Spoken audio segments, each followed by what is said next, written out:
पर ही रार नहीं है, बल्कि सीट बंटवारे पर भी तकरार जारी है। बिहार कांग्रेस प्रभारी कृष्णा अल्लावरू ने यह कह दिया है कि इस बार कांग्रेस अकेले त्याग नहीं करने वाली है, बल्कि सहयोगियों को भी नुकसान उठाना होगा। सबसे पहले आपको रिपोर्ट दिखाते हैं, फिर चुनाव की चाल आपको समझाएंगे।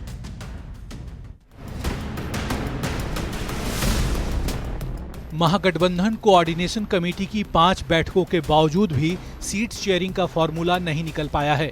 शनिवार को तेजस्वी के साथ बैठक के बाद बिहार कांग्रेस के नेताओं ने दिल्ली में पार्टी आलाकमान के साथ मीटिंग की।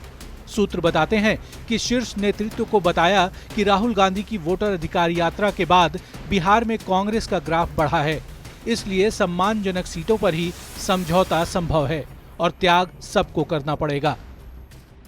कि गठबंधन में नए लोग आएंगे, नए पार्टीज आएंगे, नए पार्टनर्स आएंगे, तो गठबंधन के हर एक साथी को अपने किट्टी में से कंट्रीब्यूट करना पड़ेगा, तभी नए लोगों को स्पेस मिलेगा। खुद को ए टीम बता रही कांग्रेस पार्टी सीट शेयरिंग को लेकर अब फ्रंट फुट पर आकर बोल रही है। क्वालिटी सीटों की बात जरूर हम अपने नेता से आग्रह किया है कि गठबंधन रेस्पेक्ट के साथ हो, और हमारे नेता भी यही चाहते हैं। वैसे तो पप्पू यादव पूर्णिया से निर्दलीय सांसद हैं, लेकिन पप्पू का बयान इसलिए अहम है क्योंकि कांग्रेस की केंद्रीय चुनाव समिति की बैठक में पप्पू यादव भी मौजूद थे।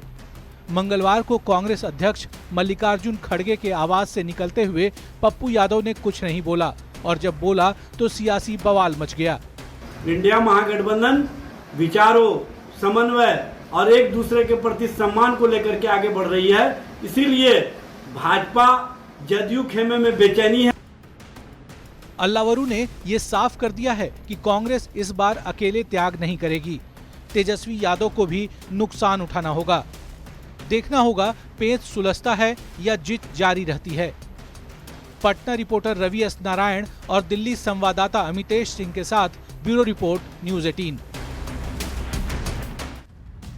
देखिए, महागठबंधन में सीटों को लेकर भी पेंच फंसा हुआ है। कैसा ये पेंच है, हम आपको पूरी तरीके से समझाते हैं। देखिए, 2025 में सीटों का पेंच समझने के पहले ये समझना जरूरी होगा कि 2020 में सीट शेयरिंग का फॉर्मूला क्या था। तो आइए आपको बताते हैं। 2020 के विधानसभा चुनाव में जो सीटों का फॉर्मूला था, उसके मुताबिक 144 सीटों पर आरजेडी ने चुनाव लड़ा था। कांग्रेस ने 70 सीटों पर चुनाव लड़ा। सीपीआई-एमएल के खाते में 19 सीटें गई थी, जिसमें सीपीआई 6 सीट पर चुनाव लड़ी, जबकि सीपीएम ने 4 सीटों पर अपने उम्मीदवार उतारे थे। इसके बाद अब जरा 2020 का रिजल्ट देख लेते हैं।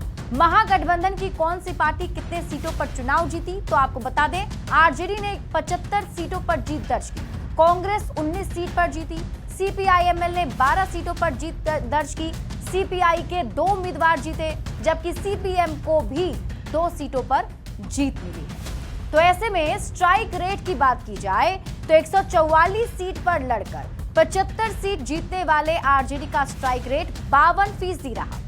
27 के स्ट्राइक रेट से कांग्रेस ने 19 सीटें जीती, तो 63 के स्ट्राइक रेट से सीपीआई-एमएल ने 12 और 33 के स्ट्राइक रेट से सीपीआई ने 2 और 50 के स्ट्राइक रेट से सीपीएम ने 2 सीटें जीती थी। 2025 की बात करें तो 2025 में महागठबंधन के अंदर इस बार 8 दल हैं, जिसमें आरजेडी है, कांग्रेस है, वीआईपी है, आरएलजेपी है, सीपीआई-एमएल, सीपीआई, सीपीएम और जेएमएम भी शामिल है। मतलब ये कि 2020 में जहां महागठबंधन के अंदर 5 दल थे, 2025 में वो बढ़कर 8 हो चुके हैं। और आइए अब चुनाव की चाल समझते हैं। नए सहयोगियों के आ जाने से पुराने सहयोगियों की सीटें घट सकती हैं। 2020 में 243 सीटें 5 पार्टियों के बीच में बटी थी, लेकिन 2025 में ये 243 विधानसभा की सीटों को 8 पार्टियों में बांटना होगा। 2020 में कांग्रेस की स्ट्राइक रेट सबसे खराब थी। स्ट्राइक रेट में लेफ्ट पार्टियों ने अच्छा प्रदर्शन किया था। 2025 में कांग्रेस को कम सीटें मिलने की संभावना है, तो सीटें बरकरार रखने के लिए प्रेशर पॉलिटिक्स की जा रही है। और कांग्रेस ये चाहती है कि जिस तरीके से 2020 के विधानसभा चुनाव में उन्हें सीटें मिली थी, ठीक वैसी ही सीट इस बार भी मिले। कई बार तो कांग्रेस के नेता सामने आकर ये बयान भी दे चुके हैं कि 70 सीट जो पिछली बार मिली थी, उतनी ही सीटों पर इस बार भी कांग्रेस चुनाव लड़ेगी। और शायद यही वजह है कि एक तरीके से कांग्रेस बिहार में सियासी जमीन तलाशने के साथ साथ प्रेशर पॉलिटिक्स भी करती हुई नजर आ रही है और बार बार सीट बंटवारे को लेकर भी कहा जा रहा है। और हाल ही में दिया गया कांग्रेस प्रभारी का ये बयान भी इसी ओर इशारा करता है। और आइए अब आपको समझाते हैं विधानसभा सीटों के चुनावी गुणागणित को। और ये चुनावी गुणागणित हम आपको बताएंगे। विधानसभा सीटों के चुनावी गुणागणित में बात होगी जहानाबाद जिले की विधानसभा सीटों की। और आज हम बात करने वाले हैं कि जहानाबाद जिले के अंदर कितनी विधानसभा की सीटें हैं, क्या कुछ यहाँ मुकाबला रहा है, जल्दी से आपको बताते हैं। देखिए, जहानाबाद विधानसभा सीट के बारे में अगर हम आपको बताएं तो सबसे पहले आप जान लीजिए कि जहानाबाद जिले के चुनावी गणित के अंतर्गत 3 विधानसभा की सीटें आती हैं। ये कौन कौन सी सीटें हैं? जहानाबाद की सीट है, घोसी की सीट है और मखदुमपुर जो कि सुरक्षित विधानसभा सीट है, वो ये 3 सीटें इसके अंदर आती हैं। जहानाबाद जिले की सीटों का चुनावी गुणागणित अब आप समझिए कौन सीट किसके पास है। अगर हम इसकी बात करें तो जहानाबाद की जो सीट है वो आरजेडी के पास है। कुमार कृष्ण यहाँ से विधायक हैं। इसके बाद बात कर लेते हैं घोसी विधानसभा सीट की। तो घोसी विधानसभा सीट से सीपीआई-एमएल के उम्मीदवार पिछली बार जीते थे, रामबली सिंह यादव यहाँ से विधायक हैं। और इसके साथ ही अगर हम बात कर ले अगली विधानसभा सीट मखदुमपुर की, तो ये सीट पर भी आरजेडी का कब्जा है। यहाँ से सतीश कुमार ने चुनाव जीता था। जहानाबाद जिले के चुनावी गुणागणित में अब बात करते हैं किस गठबंधन के पास कितनी सीट है। तो एनडीए गठबंधन को यहाँ पर 0 सीटें, मतलब एक भी सीट नहीं है। और महागठबंधन के ही खाते में जहानाबाद जिले की 3 सीटें हैं। जहानाबाद विधानसभा सीट के बारे में आपको जल्दी से बता देते हैं। जहानाबाद विधानसभा क्षेत्र में अब तक 18 बार चुनाव हुए हैं, मतलब 18 बार यहाँ पर चुनाव कराया गया है। जहानाबाद सीट की चुनावी चाल में यहाँ पे आपको बताते हैं कि कौन कितनी बार जहानाबाद सीट से चुनाव जीता है। आइए जल्दी से इस पर अगर हम नजर डालें तो जहानाबाद विधानसभा की सीट पर अब तक 18 बार चुनाव हुए हैं। किसने कितनी बार यहाँ पर जीत दर्ज की है उसके बारे में आपको बताते हैं। यहाँ कांग्रेस को भी मौका मिला है, आरजेडी को भी मौका मिला है। मतलब जहानाबाद सीट की विधानसभा क्षेत्र के जो लोग हैं उन्होंने कांग्रेस को यहाँ पर मौका दिया 6 बार। आरजेडी यहाँ से जीती है 6 बार। एक बार जेडीयू को मौका मिला है और एसपी को एक बार यहाँ से मौका मिला था। इसके साथ ही बात कर ले जेडी की, तो यहाँ से जेडी पार्टी ने भी एक बार जीत दर्ज की थी। और इसके साथ ही यहाँ पर जेपी पार्टी को भी एक बार मौका मिला है और आईएनडी को भी एक बार मौका यहाँ पर मिला है। जहानाबाद सीट के बारे में अगर हम आपको बताएं, जीत और हार की बात कर लेते हैं। 2020 के विधानसभा चुनाव में यहाँ पर क्या स्थिति रही थी, तो आइए जल्दी से आपको बताते हैं। यहाँ देखिए, पिछली बार 2020 के विधानसभा चुनाव में आरजेडी ने यहाँ से जीत दर्ज की थी और जेडीयू के उम्मीदवार को हरा दिया था। 33,399 दोनों के बीच में वोट का अंतर था। जहानाबाद के अलावा अब आपको बताते हैं शुरू के 9 में से 6 चुनाव यहाँ पर कांग्रेस ने जीती थी। आखिरी बार 1985 में कांग्रेस को जीत मिली थी। साल 2000 से आरजेडी का दबदबा यहाँ पर शुरू हुआ और आरजेडी का इस सीट पर 6 बार कब्जा रहा है। 2018 के उपचुनाव और 2020 के विधानसभा चुनाव में जेडीयू की लगातार हार हुई है और लगातार 2 हार की वजह से एनडीए में सीटों का अदला बदला भी संभव है। 2025 में जेडीयू की जगह एनडीए के किसी और दल को भी ये सीट मिल सकती है। अब बात कर लेते हैं घोसी विधानसभा सीट की। जहानाबाद जिले के अंदर आने वाला घोसी विधानसभा सीट भी काफी महत्वपूर्ण सीट है और घोसी विधानसभा सीट पर अगर हम बात करें तो अब तक यहाँ भी 17 बार चुनाव हुए हैं।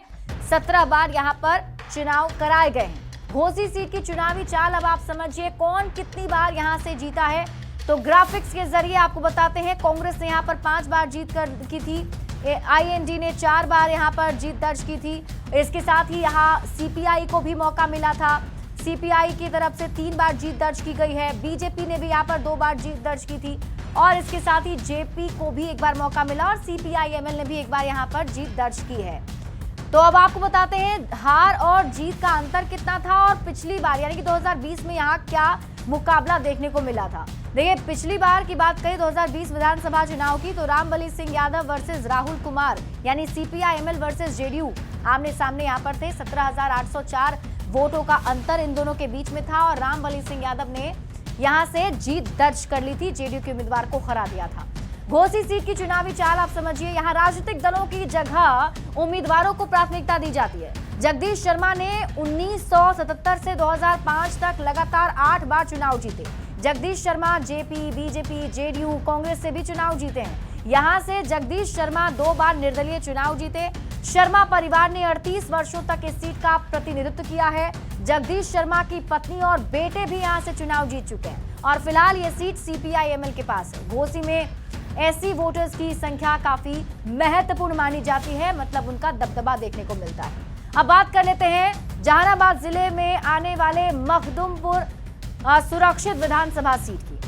तो यहां पर देखिए, मखदुमपुर विधानसभा सीट की बात करें तो यहां भी अब तक 17 बार चुनाव हुए हैं और इस सीट पर कौन कितनी बार जीता है आप जान लीजिए। कांग्रेस ने 7 बार जीत दर्ज की है, आरजेडी ने यहां पर 4 बार जीत दर्ज की, जेडीयू को 1 बार मौका मिला, यहां पर एलजेपी को भी 1 बार मौका मिला है, जेपी पार्टी ने भी 1 बार यहां से जीत दर्ज की थी, एसएसपी पार्टी ने यहां से जीत दर्ज की थी, जेडी को भी यहां से मौका मिला था और इंडिपेंडेंट भी 1 बार यहां से, निर्दलीय भी यहां से जीते हैं।